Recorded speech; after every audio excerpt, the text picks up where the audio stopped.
Prezados amigos, boa tarde. Vou dar início aí à minha apresentação de costume para aqueles que não me conhecem. Meu nome é Manuel Legado da Costa Filho. Eu sou o tabelião substituto aqui no cartório da capital.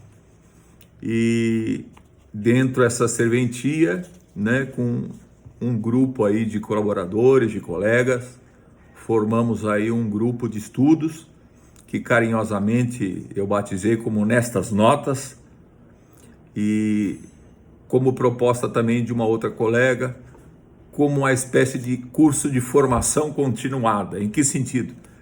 É continuada porque não terá fim, né? Os temas relativos a direito notarial, né? A nossa capacitação e a necessária e diária atualização realmente nos faz que em cada quinzena a gente tenha a oportunidade de se reunir e tratar de temas sobre as nossas atividades. Hoje o tema a ser abordado é da emancipação, né? Aparentemente é um tema assim, um ato, né, que pode parecer muito singelo, muito simples. Desculpa, vou interromper. Não, gravação.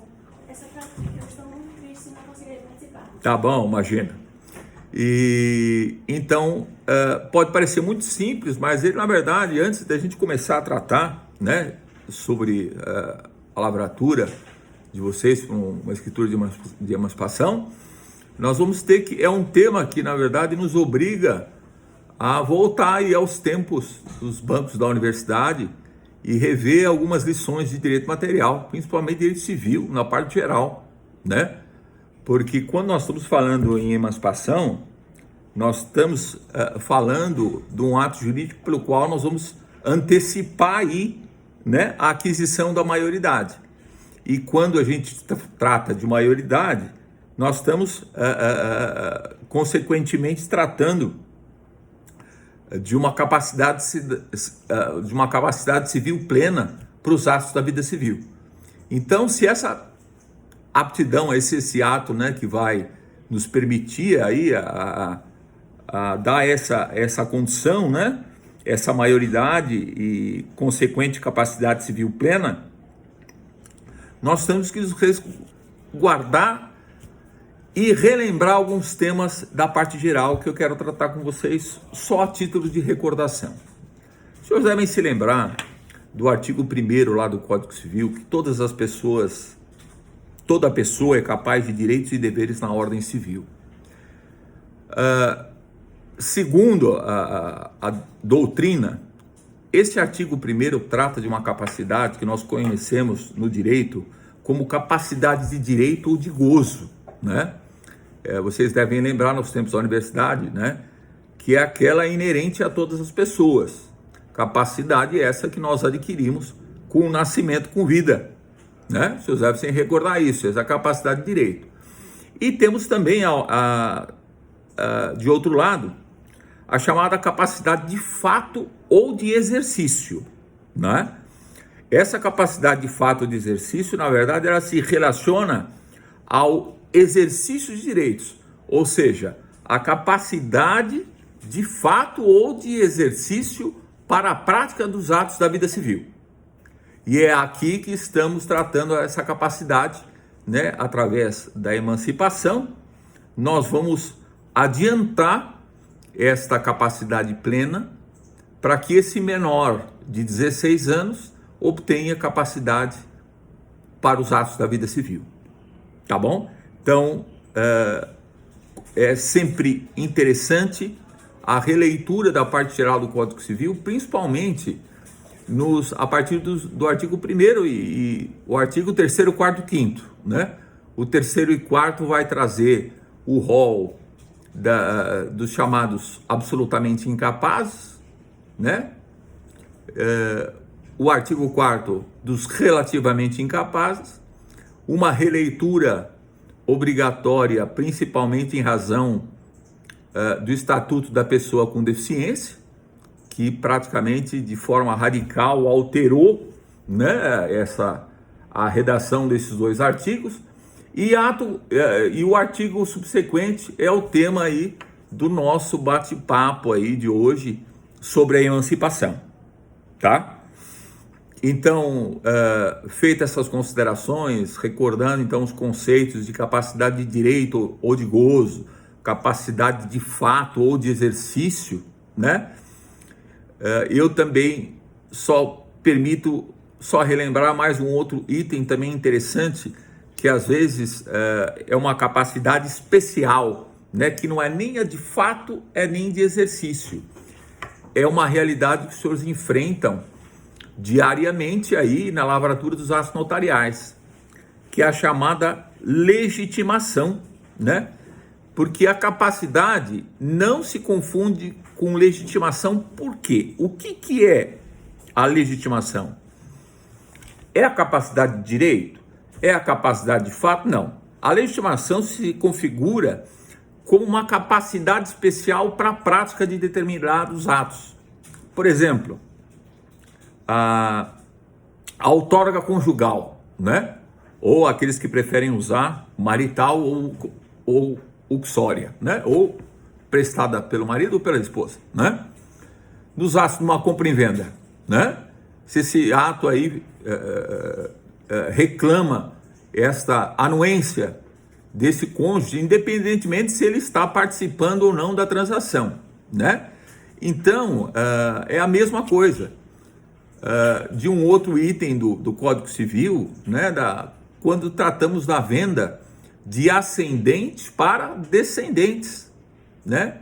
Tem também a capacidade aí, tem essa necessidade de legitimação, porque esse pai só pode doar, né? Ou melhor, desculpe, deixa eu fazer uma correção. Esse pai só pode alienar para o filho desde que os demais e os seus respectivos cônjuges venham a prestar a sua anuência nesse ato, né? Então, veja só, é uma questão da prática desta venda e compra com esta outorga marital, não é nem de capacidade de gozo, que eles têm capacidade de fato, mas e sim de uma legitimação, ou seja, uma condição especial para a prática de determinado ato. Tá bom? Posto isso, meus amigos, vamos dar início agora, de forma bem breve, bem singela, né, ao Instituto da Emancipação. É claro que nós temos o propósito, o nosso grupo de estudos, né, sempre que possível, tornar, né, aliar a teoria à prática, né? De qualquer forma, antes da lavratura do ato notarial, feliz ou infelizmente, nós somos obrigados a nos reportarmos ao direito material e a conhecer o Instituto para poder praticar o ato, né? Então eu vou tentar fazer um resumo, né, do artigo 5º do Código Civil, que trata justamente deste ato jurídico, né, que eu costumo, se a gente pode estabelecer um conceito de emancipação, eu diria como um ato jurídico que antecipa os efeitos da aquisição da maioridade e da consequente capacidade plena, civil plena, né? E sempre frisando para fins civis. Esse é o destaque que vale a pena registrar. Aqui eu faço uma outra informação, e até são assuntos que eu acredito que muitos dos senhores já foram questionados, não só por clientes, mas até por familiares, né? Por trabalhar em cartório, por saber da emancipação, né? E às vezes nós somos procurados por filhos, sobrinhos, parentes, né? Que aos 16 anos, aflitos, né, de atingirem a maioridade, se recorrem aos seus pais aí para uma lavratura de emancipação, né? Para que realmente ele possa, a partir da lavratura, realmente fazer o que quiser e o que bem entender. Mas, na verdade, na prática, eu vou fazer um registro aqui para mostrar e lembrar para os senhores que, na verdade, as coisas não são tão fáceis assim. Quando nós estamos falando de emancipação, o menor, deixa de ser capaz, deixa de ser incapaz e passa a ser capaz. Muito bem. Porém, ele não deixa de ser menor. E aqui, em razão dessa consideração, a prova disso que eu posso trazer, por exemplo, aqui um enunciado, né? Aqueles que gostam de ler as jornadas de direito civil, esse foi um evento em 2013, o enunciado 530, que foi aprovado na 6ª jornada de direito civil. E ele tem o seguinte conteúdo, ele diz assim: a emancipação por si só não elide a incidência do Estatuto da Criança e do Adolescente. Sendo assim, a título de exemplo, né, existem aí algumas consequências no caráter, no campo penal, né, e que, lembrando que a emancipação, né, elas têm a incidência somente para fins civis. E aí vem aquela questão: o emancipado pode obter aí, por exemplo, obter a Carteira Nacional de Habilitação? Não pode. Ele pode, eventualmente, temos aí as considerações aí, ele pode promover adoções? Também não. Nós temos ainda, na leitura da doutrina, né, a vedação desse emancipado, né, em locais proibidos, né, para crianças e adolescentes, né? Podem imaginar aí locais que estejam inseridos dentro de um contexto, vamos brincar um pouquinho aqui, de bebida alcoólica, exatamente, a balada. Ou, se eu vou usar uma expressão do meu querido colega Davi Cambuim, que numa apresentação através de uma outra colega, Lausiane, que com muita propriedade falou sobre o tema, e quando se falava desse menor emancipado desses locais proibidos, ele brincou, né? Ele falou assim: olha, lá na Paraíba chama risca-faca, né? São locais que eles realmente não podem mais ter ingresso, ou quem sabe, né, como disse a colega aí, numa terminologia mais atualizada, nas baladas, né?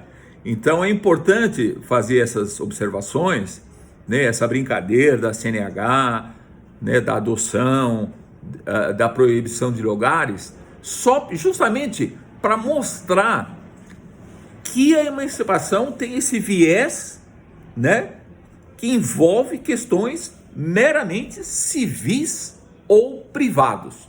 É isso que eu quero que vocês guardem consigo, né?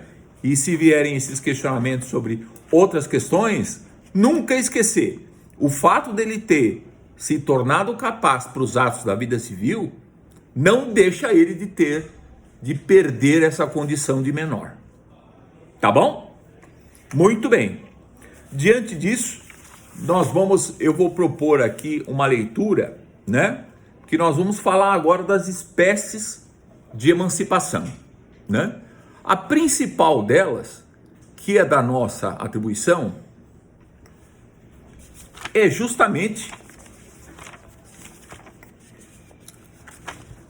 aquela que é tratada já de início no artigo 5º, no inciso 1º, e que é justamente aquela voluntária, né, que vai ser objeto das nossas considerações finais, visto que eu vou pular esse inciso 1º dessa voluntária para comentar com os senhores, né, a título de conhecimento do Instituto, as outras espécies de emancipação, seja ela legal, seja ela judicial, e vamos enfrentar todos os incisos. E aí deixamos por último a nossa, que é a voluntária, e nós fazemos as nossas considerações. Tá bom? Então eu vou partir Agora, da emancipação judicial, né? É aquela emancipação, na verdade, por sentença.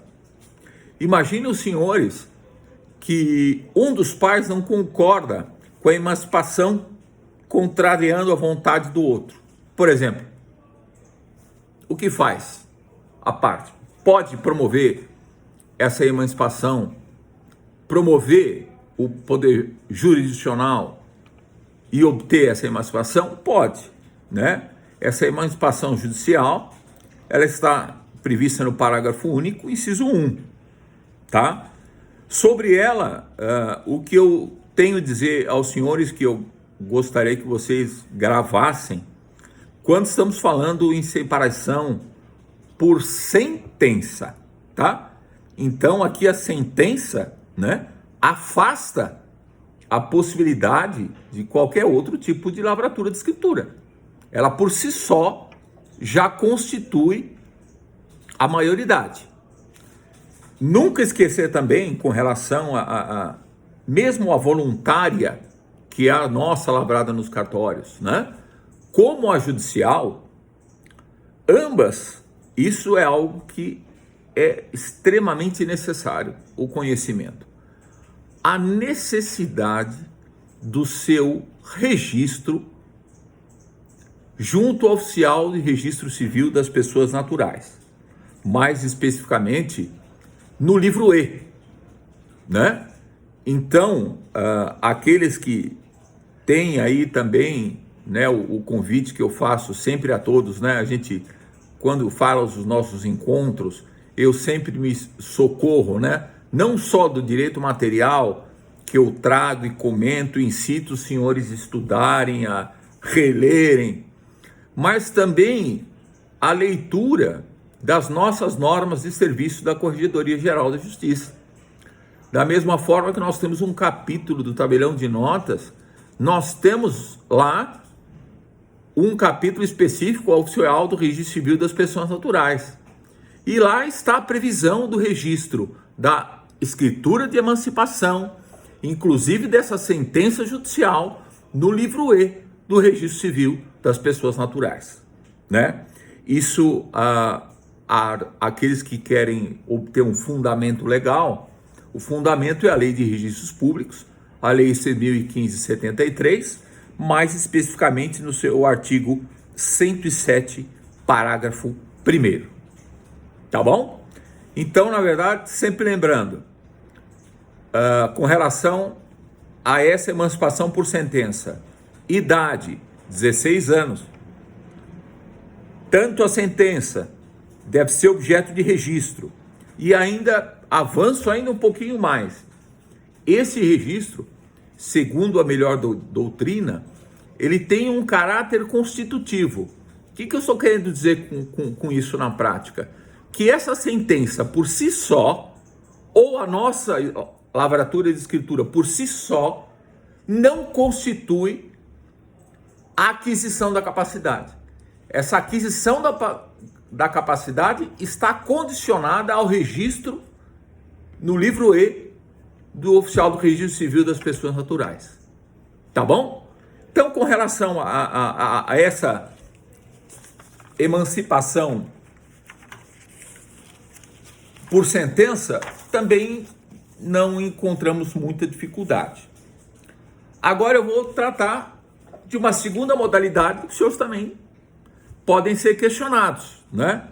Que é a chamada emancipação legal matrimonial, né?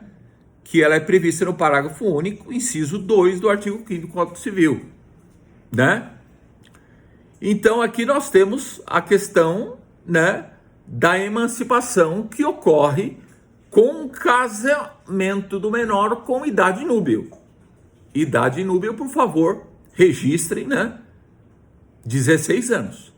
Artigo 1517 do Código Civil.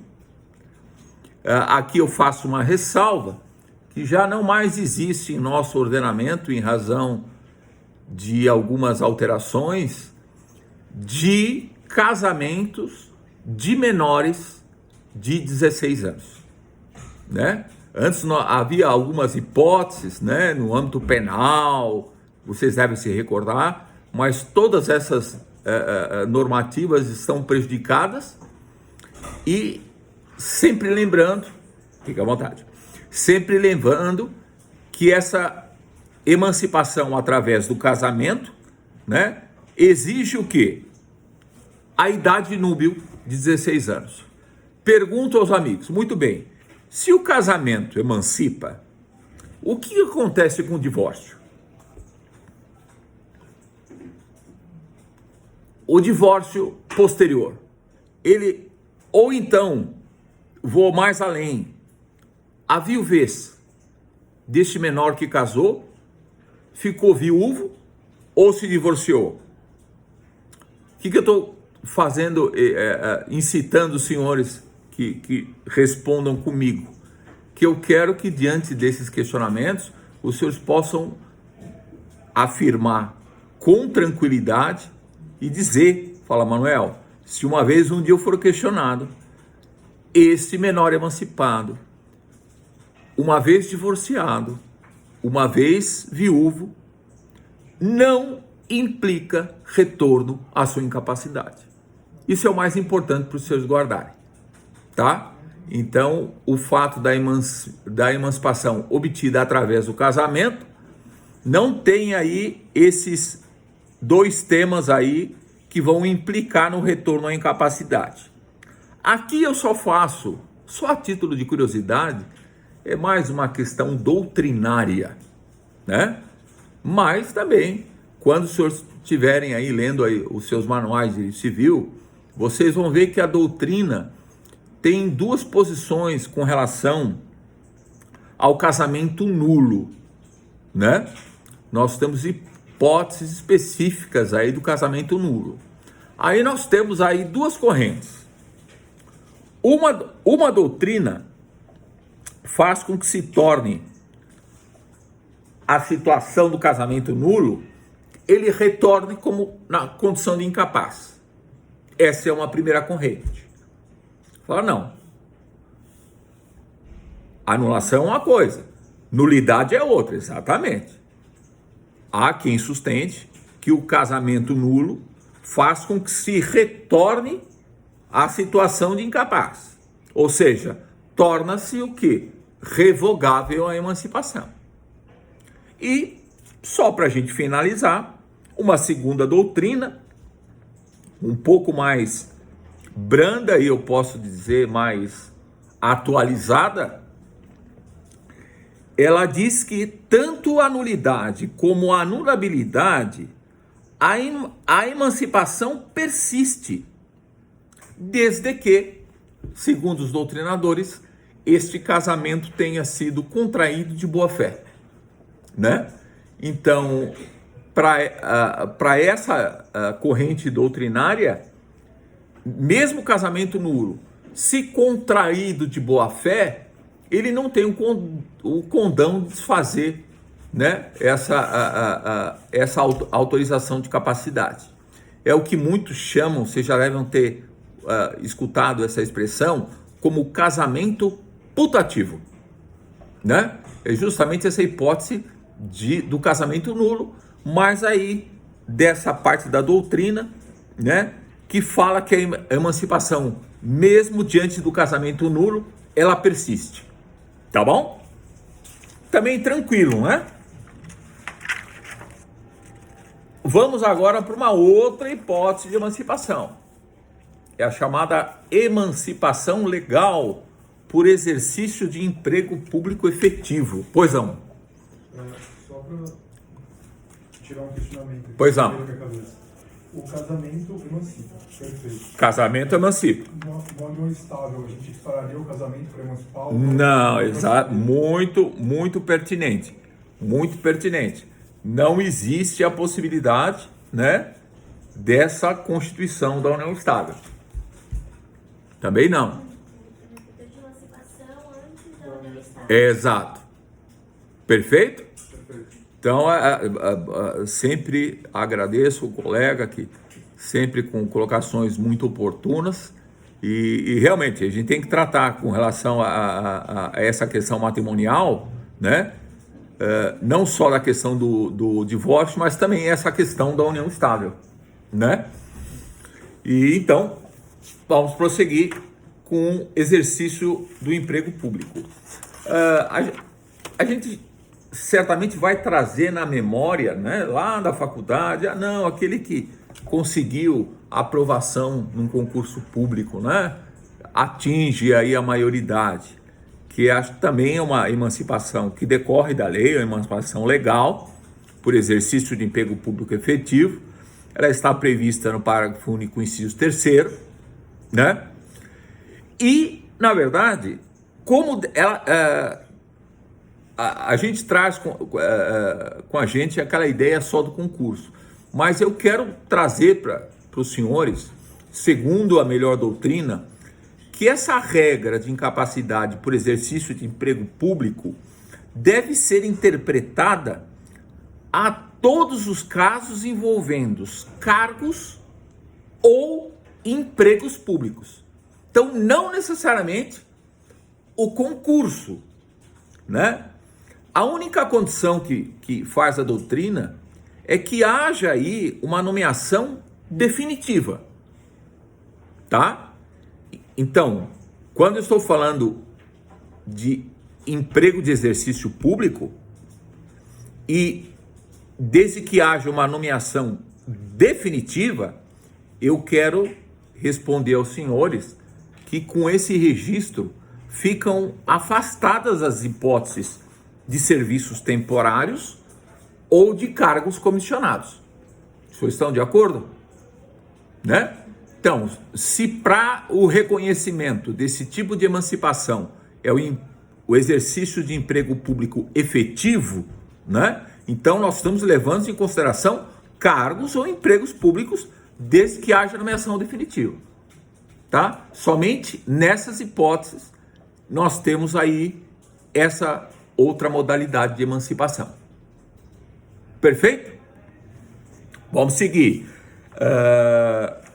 Nós vamos agora para um outro tipo de emancipação legal, que na verdade ela não é muito presente na prática nos dias de hoje, mas temos que estar lá, temos que tratar, que é a emancipação legal por colação de grau em curso de ensino superior, né? Faça aí o registro aí, né? Leia-se curso ensino superior reconhecido. Aqui, na verdade,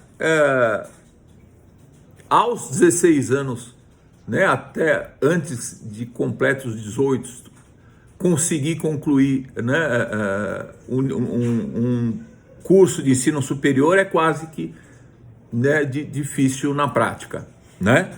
Mas aqui eu sei que não é da época dos senhores, mas algum pode me perguntar, algum colega, né, da minha geração, fala: Manuel, e o curso do magistério, os senhores se recordam? Os senhores já devem ter ouvido falar dos professores, né?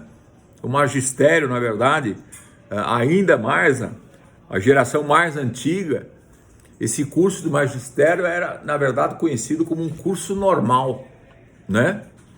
Esse, na verdade, só para dizer que nós não aplicamos, né, o magistério, esse antigo magistério, esse curso de magistério, como forma de emancipação legal, tá?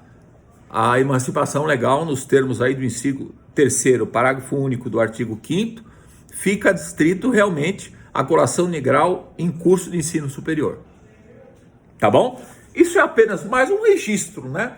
Porque quando os senhores vão ler lá os incisos do artigo 5º que eu estou propondo, né, para que os senhores possam identificar cada um dos tipos legais e eventuais indagações que podem ser feitas aos senhores numa consulta, numa lavratura de uma escritura de emancipação, né? E acho que é sempre prudente a gente poder ter o conhecimento, né? Não só daquelas que que nos afeta a nossa atividade, mas também como conhecer as outras, né? Acho que é o dever, na verdade, do profissional, das notas e dos registros, realmente, de terem esse conhecimento para poder prestar informação de qualidade. Então, vamos seguir agora com a emancipação legal por estabelecimento civil ou comercial, ou pela existência de relação de emprego, né? Então aqui também é uma outra forma de emancipação legal, prevista no parágrafo único, inciso 4º, e nós temos aqui, né, a possibilidade também desse tipo de emancipação legal por estabelecimento civil ou comercial, ou pela existência de relação de emprego, a partir do momento que o menor, com as suas economias próprias, visando a sua própria subsistência. Nos dias de hoje nós temos, na verdade, né, uma diversidade de atividades que são exercidas por esses menores de entre 16 e 18 anos incompletos, né? Que conseguem realmente prover, às vezes, não só a si mesmo, a própria subsistência, às vezes até a família. Os senhores conseguem imaginar um jovem desse? Nós temos a questão desses influenciadores, né, digitais. Eu também, um exemplo bastante assim oportuno e que eu não tive conhecimento,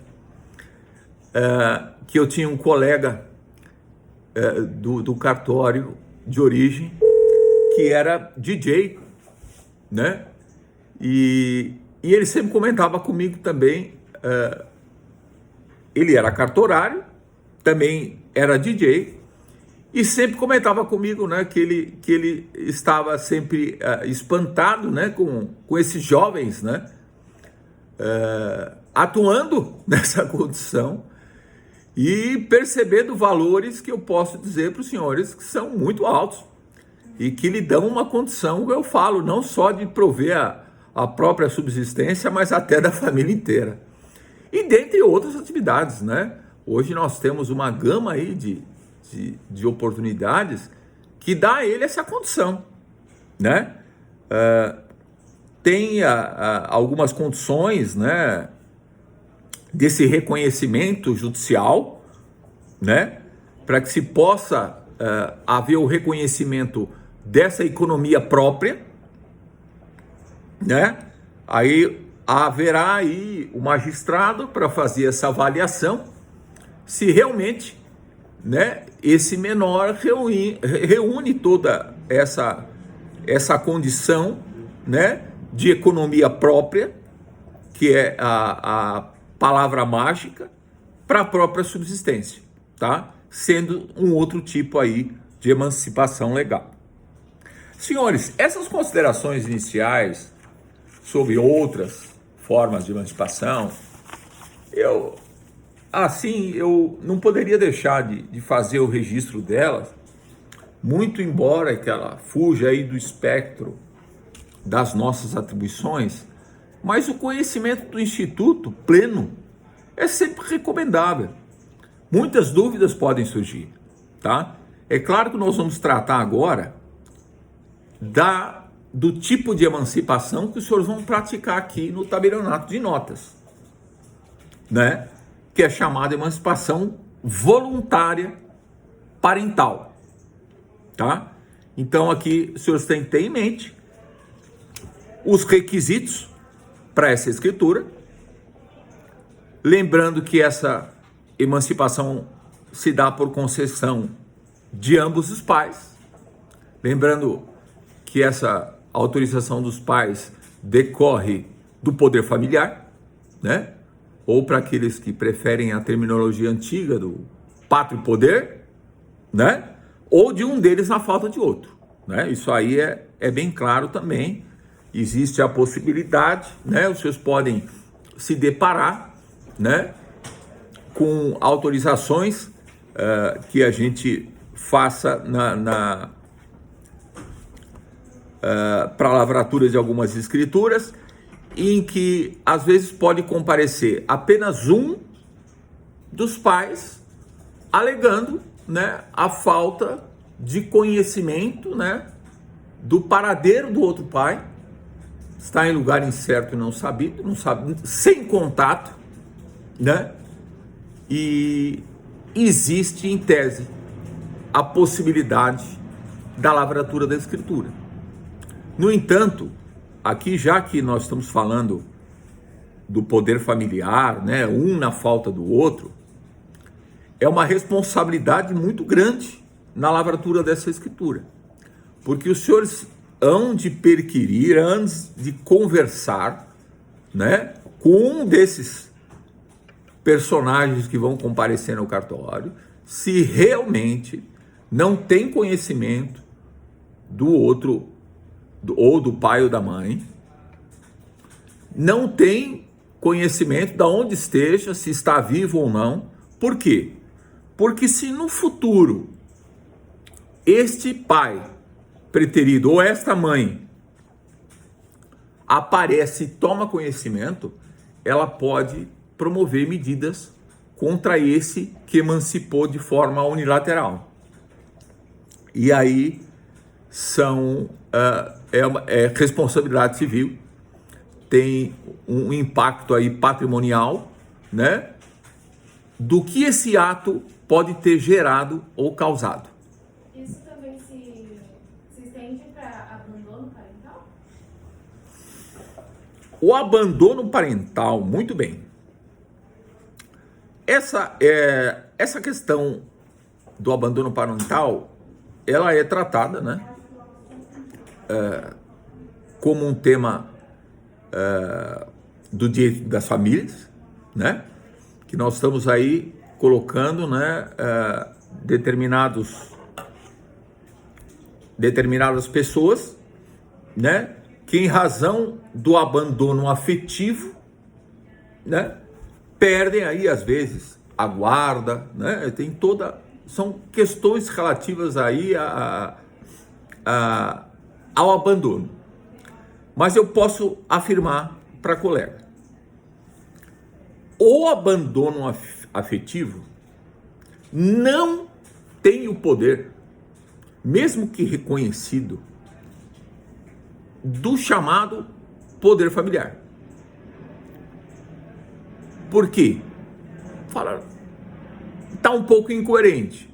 Se eu não estou preocupado, se eu não tenho uma conduta, né, que meu filho esperava em relação à sua criação, né, a sua instrução, é uma coisa. Outra coisa é falar que o abandono acarreta, né, tornar esse pai, vamos falar do pai então, tornar esse pai totalmente alheio de toda e qualquer responsabilidade. Prova disso que esse abandono afetivo, uma vez reconhecido, pelo contrário, ele não afasta a obrigação do pai. Pelo contrário, ele exige dele um comportamento. E às vezes até pecuniário. Não é assim que funciona? Não é? Que pode gerar, né, esse abandono, que pode realmente, que as questões, né, hoje, já que nós estamos tratando, já enveredamos aí para o direito das famílias, nós temos essas relações que levam em consideração, né, que esses vínculos familiares, né, hoje, modernamente, eles são traduzidos, né, por meio do afeto, né? Então, nós estamos levando em consideração o reconhecimento de relações familiares, não só aquelas únicas e simplesmente consanguíneas, mas também outras, aquelas que se constituem através do afeto. Nós temos o parentesco aí socioafetivo, o reconhecimento de uma paternidade socioafetiva. Veja que coisa bonita é essa, né? É a possibilidade, né? Vou usar uma expressão que eu não gosto muito, mas é justamente para mostrar o que já havia no passado e que hoje, graças a Deus, evoluiu. Não havia a figura do padrasto numa união, num primeiro casamento, né? Que o casamento é dissolvido, os pais são separados e o filho acaba tendo a convivência, geralmente a guarda é mantida com a mãe, né? Na maioria das vezes, e a figura do padrasto. E como trazendo o tema aí que a colega trouxe, não só do abandono, agora eu vou falar do outro lado da moeda, da afetividade desse padrasto, que praticamente dedica tanto amor, tanto afeto a essa criança, né? A tal ponto de hoje, nos dias de hoje, graças a Deus, termos um reconhecimento pela lei civil, junto ao oficial do registro civil, o reconhecimento de uma paternidade socioafetiva. Isso é muito bonito, né? É a possibilidade, né, desta criança ter no seu assento de nascimento, ao lado do nome do pai biológico, o nome do pai socioafetivo. É ele quem está dando afeto. E as relações familiares hoje, no novo contexto do direito de família, é estabelecido através do afeto. Então, foi muito pertinente a pergunta da colega, mas eu acredito que o abandono afetivo ou parental, né, ele pode ocorrer, ele pode trazer consequências, né, para este que abandona, como eu disse, penas das mais diversas, né, desde a indiferença até penas pecuniárias, né, em que esses pais ou essas mães abandonam, né, seus filhos e deixam realmente, né, viverem como se eles não tivessem existido, como se eles não tivessem feito parte da sua história, né? Então, mesmo assim, eu sei que é um pouco forte, mas mesmo assim eu acredito que não autoriza ainda uma forma de extensão desse poder familiar, porque ele continua esse mesmo que reconhecido com as suas obrigações decorrentes do pátrio poder, ou melhor, do poder familiar, tá? Então, com relação a nossa escritura, então nós vamos retomar os requisitos. Então, nós vamos levar em consideração a idade, a concessão de ambos os pais, ou de ambos, ou de um deles na falta de outro. Temos também um ato solene. Por quê um ato solene? Porque o instrumento, esta emancipação voluntária, obrigatoriamente só ocorre por instrumento público, tá? Então aí estão os requisitos da nossa escritura que não pode ser esquecido jamais, né? Os 16 anos completos, certo? A manifestação consensual, livre, de vontade, obrigatoriamente um negócio jurídico solene, formal, que se opera através da sua escritura, do instrumento público, né? E ainda mais, para finalizar os requisitos, não depende de homologação judicial, tá? Então, o ato que eu apresento, na verdade, os senhores aí, do dia a dia, principalmente dos colegas aqui que junto comigo atendem o que nos tabelionatos de notas são chamados atos de porta, né? Que é o atendimento ao público, né? São atos, na verdade, e que as pessoas procuram os tabelionatos para a lavratura de atos, né? No mesmo ato. Então, não só a emancipação, mas junto às procurações, as escrituras de pacto antinupcial, que nós vamos ter também a oportunidade de conversar, né? As constituição de união estável ou dissolução de união estável, né? Que são atos, na verdade, ditos, né? Que geralmente todo tabelionato de notas tem um setor específico, né? Para fazer esse atendimento ao público diariamente, né? E são atos recorrentes. E dentre eles, o que eu quis trazer aqui, a importância da emancipação, não só com essa base doutrinária, para vocês conhecerem também as outras formas existentes de emancipação, que nós conversamos, mas principalmente da nossa e da nossa importância. E quando eu falo da emancipação, porque eu gostaria de convidá-los a estender a utilização desse instrumento. Se nós formos pensar, imagina só, quantos processos nós temos no judiciário, por exemplo, de divórcio, com filhos menores, lotando aí os tribunais, as varas de família. Quantos eles já com filhos que já atingiram aos seus 18 anos, ou os seus 16 anos, poderiam ser emancipados e poderiam pôr fim aí a esses conflitos horrorosos e trazê-los para a esfera extrajudicial. Nós tivemos oportunidade também de conversarmos no nosso último encontro, vamos só para recordar o tema, só para a gente recordar aqui, estávamos falando da resolução 35, né? Com os avanços e alterações. A gente ressaltou naquele encontro a importância da resolução 571, né? Que previu aquela realização de inventário, né? E divórcio com menores e incapazes. Lembra disso? Muito bem. Os senhores têm um inventário com menores ou incapazes.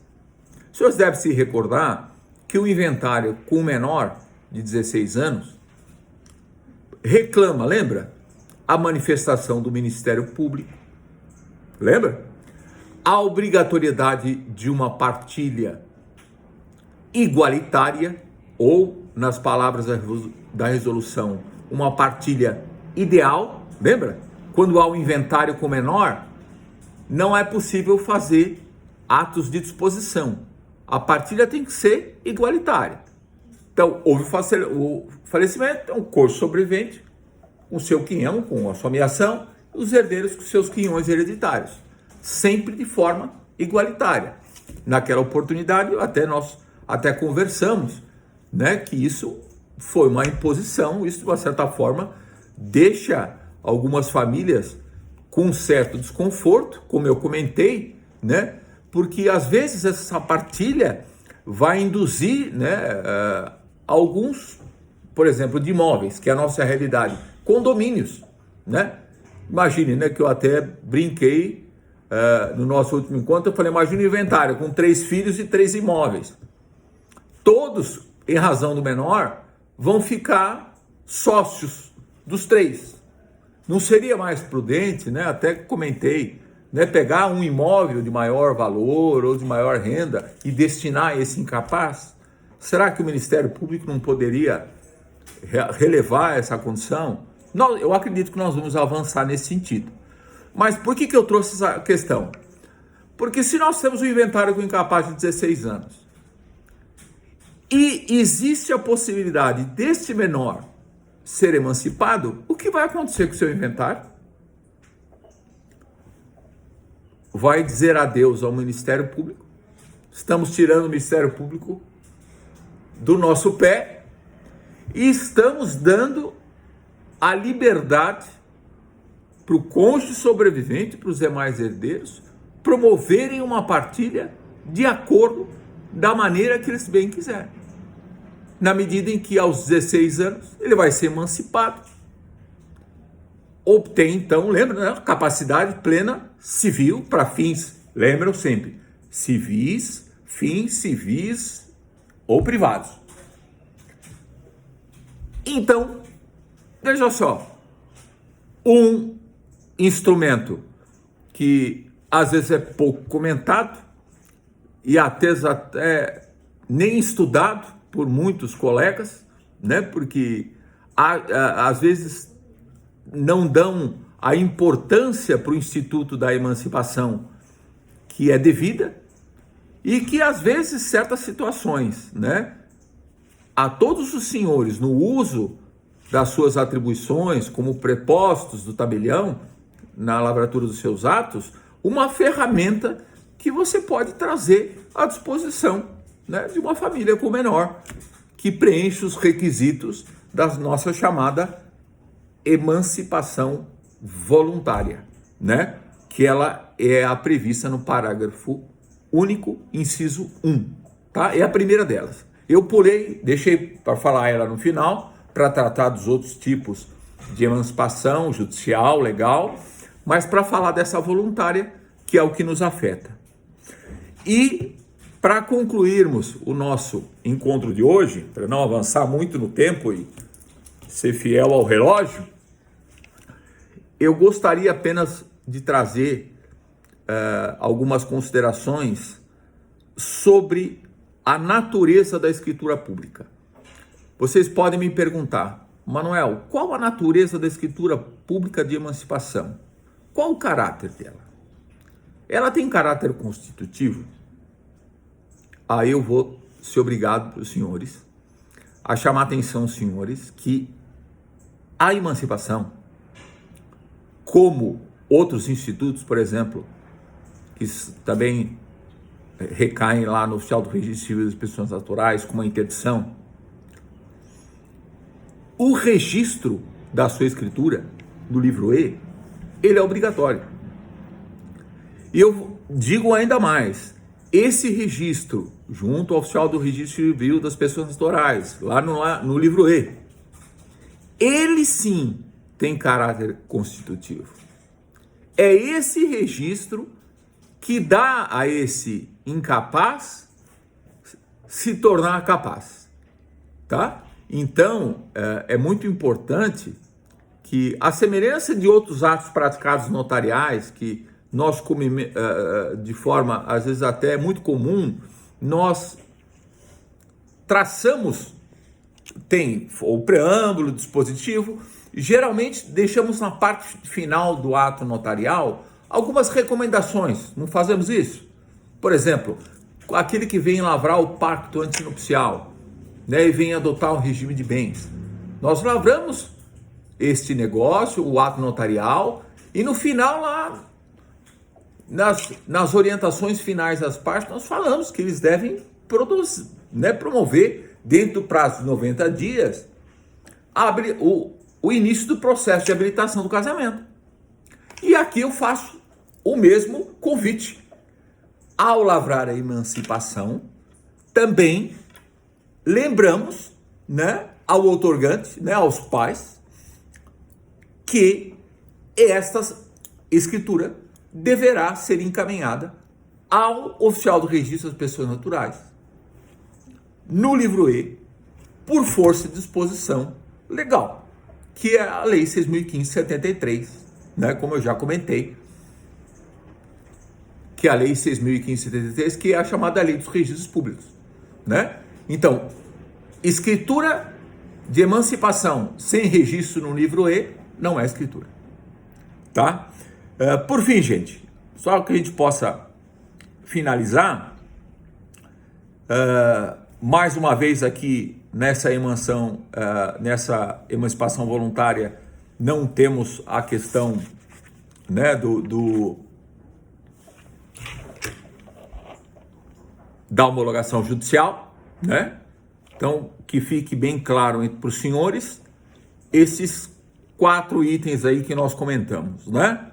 A idade de 16 anos, o instrumento público, o consenso entre as partes, sem necessidade de homologação judicial e obrigatório registro de caráter constitutivo no livro E das pessoas, do Registro Civil das Pessoas Naturais. Então, com isso, meus amigos, neste compromisso que nós temos, né? Eu sei que hoje o nosso encontro teve uma carga mais, vamos dizer assim, teórica, né? Mas é importante dizer que a partir do momento que nós nos propusamos, né, a cada quinzena nos encontrarmos para falar sobre o direito notarial, sobre as escrituras públicas, sobre os registros, né? Nós vamos avançar com outros temas, né? Como eu disse, né? Temos aí a escritura de venda e compra, né? Que praticamente aí posso dizer que é o carro-chefe, né? Dos atos notariais, mas também vamos enfrentar aí outros temas, outros negócios jurídicos, né?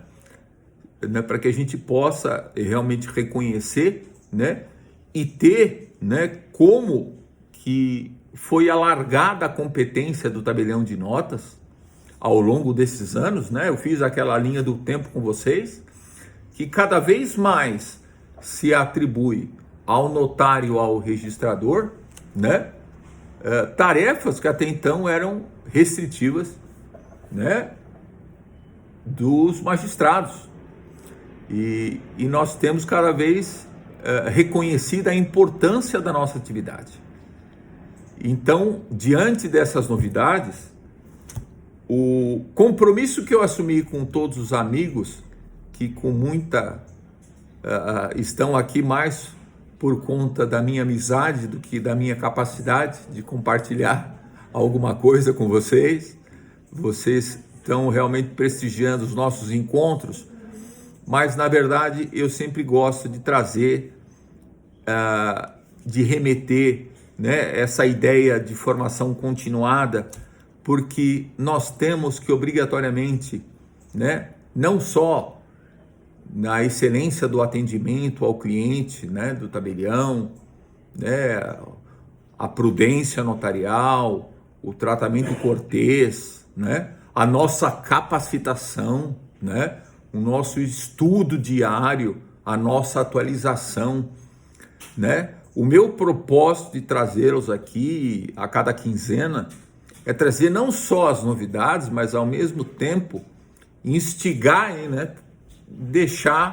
Tentar colocar dentro de vocês um bichinho chamado direito notarial e registral, que realmente nos torna pessoas apaixonadas sobre a nossa profissão. E não pense que essa busca ela tem que ser feita desde aquele que se inicia, né? Hoje, desde o estagiário que nós temos já presentes no nosso tabelionato. Os auxiliares estão começando agora, auxiliando os escreventes na lavratura dos atos notariais. Os próprios escreventes, os próprios substitutos, tabeliães substitutos, né? Da necessidade dessa diária, desse compromisso, né? Do estudo reiterado, da atualização, da capacitação. É realmente o que me motiva, e eu finalizo com o meu sincero agradecimento à atenção de todos vocês, em me ouvir, em prestigiar, né, esse meu propósito, essa minha pretensão, né, do cartório, de alguns colaboradores que, mesmo iniciando, mesmo auxiliando, comecem a estudar, comecem a se preparar, né, para que não dizer se preparar a se tornarem futuros delegatários. O concurso está aí, é para todos, né? Então vocês têm uma grande vantagem. Vocês têm, além do estudo, vocês têm o seu dia a dia, a prática que os coloca num patamar bem lá à frente de muitas pessoas que não conhecem a nossa rotina notarial. Então fica aqui também uma menção aos senhores. Os senhores são futuros registradores, tabeliães de notas, tabeliães de protestos, oficiais titulares de oficiais do registro civil, de pessoas naturais, pessoas civil de pessoa jurídica, protesto. Então fica aqui esse incentivo, né?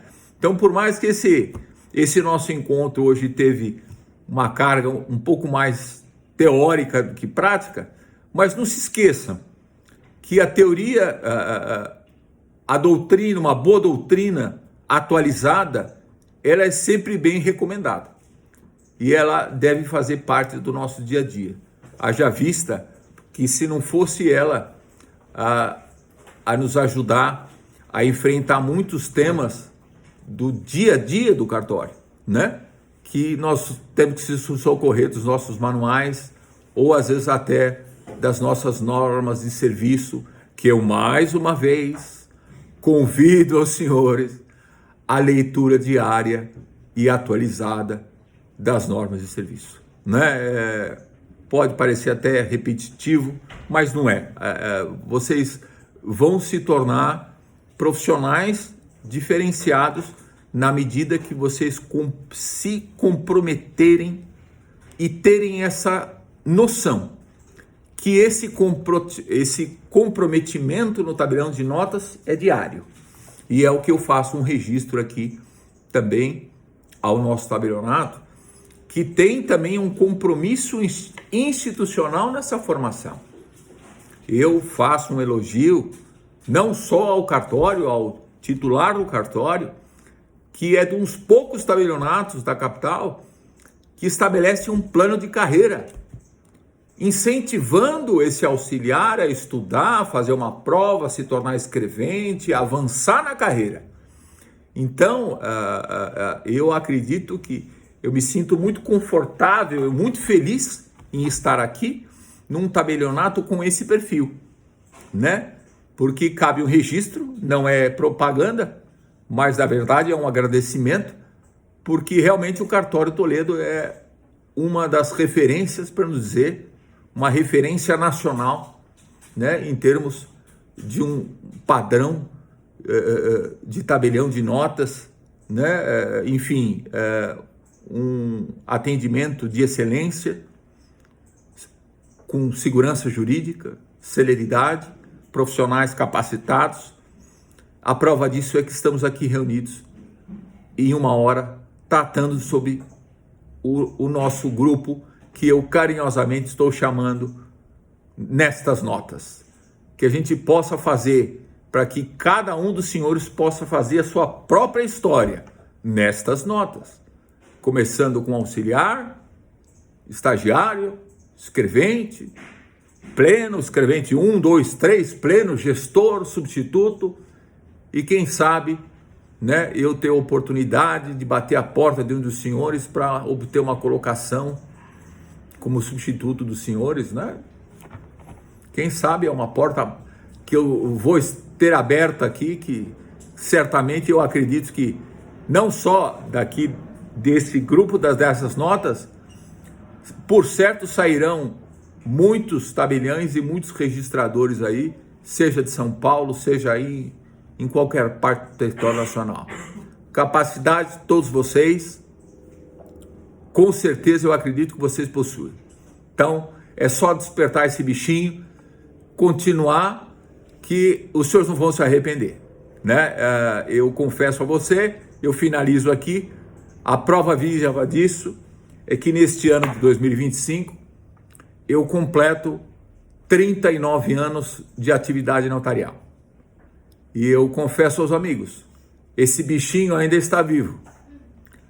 Claro, um pouco cansado, de cabelo branco e barba branca, mas continuando estudando, exercendo uma profissão com satisfação, com alegria, o convívio harmônico e fantástico de todos vocês, principalmente ainda mais vocês, né, que nos dão, me dá esse presente de prestigiar esses nossos encontros, né? Então, na verdade, assim, são 39 anos e eu continuo um eterno estudante. Eu aprendo com vocês a cada encontro, a cada pergunta, a cada questionamento, a cada tema que eu tento trazer para atualizá-los, com o propósito de capacitá-los. Muito obrigado, uma boa noite a todos. Obrigado mais uma vez pela atenção e até o nosso próximo encontro, se Deus quiser. Muito obrigado, boa noite a todos.